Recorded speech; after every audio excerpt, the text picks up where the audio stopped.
Joker sequel that has come out, been hated by all, and critically savage. The audience score is in the toilet. Everyone seems to hate this film. It's one of those ones that I haven't seen a response like this since Exodus 2: The Heretic. For like, this is not what we wanted from a sequel. That kind of thing. Yeah, it was really hated. It was really something. So, yeah, obviously I liked it because, of course I did, because I always like these weird films. I'm the guy who liked Cats, for God's sake. So, yeah, I mean, the biggest criticism I've got apart from it's too long is the fact they spent so much money on it. They spent a fortune in this film that it was like, and it's like, where did the money go? It's like, it surely can't cost you that much to make a film about the 80s, making everyone look terrible. I mean, really, the first one didn't cost that much, and this one doesn't look like it cost that much more. I mean, I know you have to pay salaries, but I mean, for a film that's this weird, you'd think they'd be like, okay, get some of the back end rather than a salary because it's a strange, risky film. But apparently, no, they gave them massive salaries to get a lot of the money. And so basically, if they shot the way they shot the first one, the problem is fine. But they spent a fortune on this one, and it really didn't help it. Because even the musical sequences, it's like, where did the money go? They weren't that ambitious. They weren't really like massive musical set pieces. And you know, the Blues Brothers had much bigger set pieces than this film ever did. There was quite a lot of musicals that cost a lot less, had much bigger set pieces. So it's like, well, where did it go? Where did the money go? So that's really confusing as to how did it cost so much. But apart from that, it was just one of those films that instantly you knew when the audience turned. I know I saw this. It's been a week and a half since it's been released, and I went this afternoon showing in a small cinema with my nephew, and we were the only two people in the cinema. You know, and I got interesting thing because he hated it and I liked it, but you could see the cringe as soon as the musical sequence started. It was like, yep, I can see exactly where the problem is. It's just like it went from it did not establish what it was early. Now you can have like, I mean, they've had films like Blues Brothers, which I mentioned earlier, which were working class environments but also big musical numbers because they established the world early and that was fine. But this one is actually a disruption. It's like things that no one else is seeing. It's in the heads of the characters, and it's a psychological examination or expression of the characters. And so it's meant to be a bit unsettling. It's all about songs you know as well, and it's just this thing that's, I think, just got on people's nerves because they are wanting a grim, you know, depressing film like Joker about vigilante violence and how terrible our world is. And that film has that, but also has massive musical sequences that are also not really fun. That's a big thing, though, is the musical numbers are about psychological pain. They're not fun, like, at all. So even if you've been disjointed by the, oh, it's weird, it's musical numbers. It's not fun musical numbers. It's emotional musical numbers. It's watching someone that are quietly break down during the musical numbers, and you're showing you manipulations and things like that, and people lying to themselves and all that stuff going on in a musical number. It's like, it's very melancholy. So it's you get the depression of the world, but instead of fighting back like they did in the first movie where the Joker kills some scumbags, this time it's about musical numbers where it just shows you how impotent and depressed he is and how messed up he is and how he's just can't go anywhere. There's nothing there for him. And the only way to survive psychologically for him is going to Fantasyland, which are the musical numbers, and it is to lie to himself. So not only is the form alienating for what people wanted, the type of musical numbers, it makes it even worse. So it's like it's insulting, insult. But pretty much as soon as the first musical number started, when he starts singing, when he's watching TV, you can instantly feel like, okay, this is where people started going, what the hell is this? Like, what is going on here? What's the... Is this a break from what the first 25 minutes of the film was, which was much more about reality, much more about how depressed he was and how difficult it was and how he was facing these psychological evaluations, and then him slowly seeing Harley Quinn, and then and bonding with her, and then eventually the first musical number happens, then they start to come more often, and it's teach out if you want a normal film. If you're like me, you might not want that. You might actually want something strange like this. And I think that it's actually quite an interesting film because it looks at the idea of what is the Joker to the people who are fans of him. So the idea is, it's like they made a film, the first Joker, which the film was very influenced by Taxi Driver, King of Comedy, a lot of psychodramas from the 70s. And it was, and some, and they could see the way the world was going again. It was getting depressive and it was getting full of like dark figures within politics and doing horrible things to their own people, and just a dark time. Because I mean, at this point we've had the Trump era and we've had follow up, and there's still lots of division in the country. There's a lot of anger around, and the film tapped into that idea of where did all these angry young men come from, and it shows you where they come from, and but it also it felt undigested in certain cases. Like there was a lot of like very serviceable analysis of what's going on. It's not as complicated as a lot of the fans of the first film that turned on this film thought. It was just like, it's like, this is basic stuff, what they're saying. It's not, there's nothing that complicated about it. But they thought it was an amazing indictment of society, and it was like, yeah, but the character you're following still a lunatic. And the second one basically is the people who made the first one have had a chance to look at this first one again and see how it's affected people, and now this is their analysis of the first one. From stepping back and looking at it and saying this is what we think of the first one, and this is the issues that come from the first one.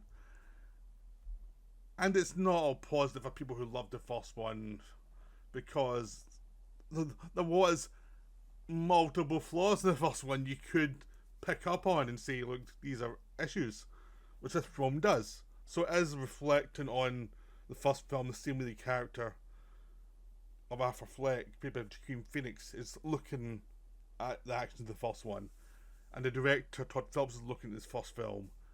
So it is like a self-analysis from a distance. But of course it's confused in some ways because it's about analysis of something they already did, and it's imperfect, and they're trying to find a new way through it. And their way through it is to realize, to actually focus on the fact, the dysfunction of the character. The fact is, this is a fantasist who's using fantasy to try and keep himself sane in a horrible world. In the first one, that was creeping through. In the second one, you get a bit more feeling for who he was and what he was as a child, and how other people saw him a lot more than they did in the first one. And you also see his strengths and his weaknesses a bit more, and you can see him fantasizing a lot more. And it's just a sense of, well, this is what this person actually is. He's not like a fantasy figure as the Joker that you want him to be, and that's the crux of the film, so that he understands that about himself, and other people understand that and how they react to that, because they've all tried to hero worship him, and there's his lawyers try to tell him this: you need help.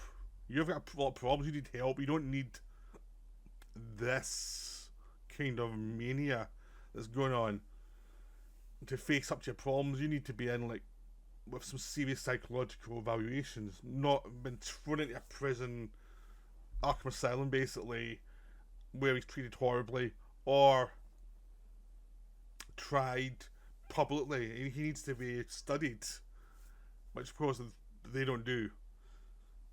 So it's all about his trial, and within the trial he's met Harley Quinn, and he's doing these love songs in his head to her, and she's doing the ones to her, and she's in love with the Joker, not Arthur Fleck, and he's in love with the idea of her, and the idea is love is your ideal idea of the other person, at least for these broken figures who can't really face reality. Like, he cannot face a real woman the same way she cannot face a real man. Like, a real man with psychological problems and who can open up about it. She relies on the fantasy, and so does he. And it's only towards the end when he's burnt through the fantasy and he's burnt through his showing off, when he finally faces up to the fact he's caused massive difficulties for people, that he starts to reflect and realise all this is an act and it was just done to try and make himself get through life. And that's what's interesting about the film, and the musical sequences are just something to back up that feeling of what was the fantasy that was drawing him forward, what was the fantasy that kept him going, and what the flaws in that fantasy, and what society is a general fantasy of what he is and what he should be, which is in this case is he's a murderer who should be killed by the state, and you have other killers who look at him with their own fantasy of what he should be, which leads to an ending which I won't talk about, that's fairly dark, but it actually makes sense. Even if you're going to the Batman lore or anything else, it makes a lot of sense. It's like what the Joker fans want from the Joker is not what this guy Afro Flex needs. So there's lots of good things in here, but it is too long. It's half an hour too long. It just feels like the last 20 minutes should have been 10 minutes, because it feels like it's just another bloody ending. There's like 3 of them, and it just feels like and you need some of this stuff, but there was ways to get to other areas quicker and more efficiently, and it just felt like suddenly you had like another movie that could have been like another like half hour of a plot that you get in about 2 minutes, and it's like it's very unsatisfying. And the last sections like that, but even in between the other sections, like there's times you think you could have made this point and moved on quicker and be more efficient with it, and you've got the point across. It does have a problem with cutting out the fat. It really does. I mean, part of that's the atmosphere of the film and the sort of mental illness that's going through the film and through the lead character. It suggests that mental illness is infecting the film, and it makes it a bit slower, and everything's been emphasised slightly. You know, this sense of a grogginess to the film that's in keeping with the lead character, but it also means, as a viewer, the bits you don't look at the film become more prominent because they last forever. Yeah, I mean, it's just a strange film, but I liked it because it was so weird. It's one of those weird films that's like, he's got ambitions, it's trying to do something different. It's trying to evaluate what it did to the first film by instinct and see where it went wrong, and see where some of the fans of it put their immature fantasies on it and reached conclusions that weren't very healthy. And it's like, it's sort of bringing it back away from that and saying, no, that's unhealthy, that's you falling into the trap of the lead character, and saying, no, I understand everything. It's like, no, it's a fantasy, it's a real fantasy, and you've got your own version of fantasy, which is why a lot of people who are fans of the first one hate it, because it just points out that they're falling a fantasy just the same as everyone else, just the same as the lead character who's not. I mean the Fleck character in the first film was mentally ill for most of the film, and but he was still glorified in the press as like, this is what people are like in this society, blah blah blah, and but it was still a sense of they weren't quite embracing how broken he was. There was still like he was a metaphor for the turbulence of the times rather than actually looking into the fact he was mentally ill. And the sequel, it's like the state's actually saying no, he's not mentally ill, so they can try and execute him, when it's obviously he is mentally ill. And it's a sense of the film is like saying, look at the complications of mental illness. We're not doing a film this time about the mass society. It's the mental illness of this character, and it's like, that's, and the weirdness of it all, and that's just too much. It's like, nobody like from distance of, it's a metaphor for something that we feel about how society's going down the drain, rather than, no, it's a film about a mental ill character and the kind of flights of fantasy he needs to survive. So I see, give this one a chance. It's not been, if you hate musicals, you're going to hate it because there are musical sequences in it. But if you don't mind musicals, you don't have to love them, but you don't mind musicals, and you like a movie about psychological damage, you might find something to like in this. I mean, it's not perfect. There are a couple of plot things in it that is like, I'm not sure that would happen in real life, but just it's a movie, so you can go along with it. But yeah, no, it's definitely worth it. I mean, it is like it wears its flaws publicly, which is a good thing. And I think it's more daring, more interesting than a lot of films this year. So yeah, definitely give it a shot. But it deserves a lot better than what it got from the critical community on the audience. It deserved a lot better, but it's not going to get it. It's one of those sequels that are going to be trashed for 10 years and then eventually people come around and say, oh, they had some good points in that one.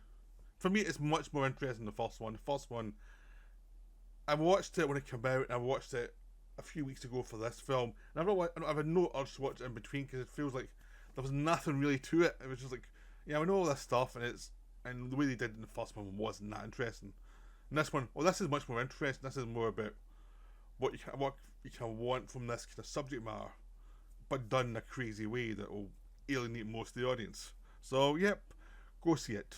It's going to be digital soon anyway. I mean, I think its release is pretty much ending already because it dropped so quickly from the good graces of the audience. So it's going to be in digital soon, so you can make it more mind up. But I would definitely say give it a shot. Right, I hope you enjoyed this video. Bye for now.